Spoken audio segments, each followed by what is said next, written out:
So in terms of Louise, in terms of your question, and when you need to conduct an investigation, if there are allegations of misconduct that would violate one of your policies, right? So there's maybe a code of conduct policy, maybe there's a conflict of interest policy, maybe it's harassment or sexual harassment. When you have an allegation that rises that level, where if it's true, it violates one of your workplace policies or applicable legislation, or I'm thinking of human rights legislation, that would trigger your obligation to look into that event, right? So even before you get to discipline, you have to look into this event and figure out, did this thing happen? Did this person say whatever it was it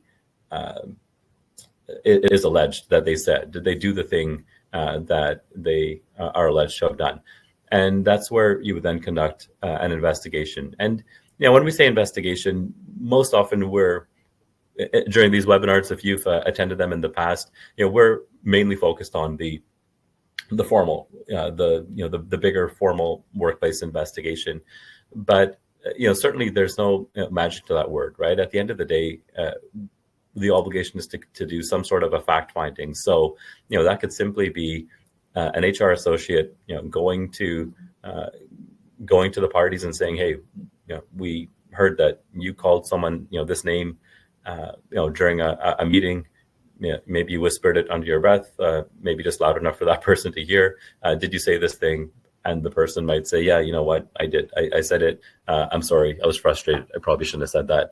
And acknowledges the issue. And that's an investigation, right? You went to the complainant, they came to you and told you what happened, and you went to the other party and they acknowledged that, yes, this thing was said, and you just deal with that, in the moment, and that, that constitutes an investigation. But for every allegation of misconduct, you want to do something like that, right? You got to verify the thing happened before you then go down that disciplinary route, because obviously if it didn't happen, or if you got concerns that to the extent it didn't happen the way that it was reported to you, then that's going to impact what, if any, discipline is required in the circumstances. So it's always important to do some sort of a fact-finding, Louisa, before you then make decisions to move ahead and go down the disciplinary route.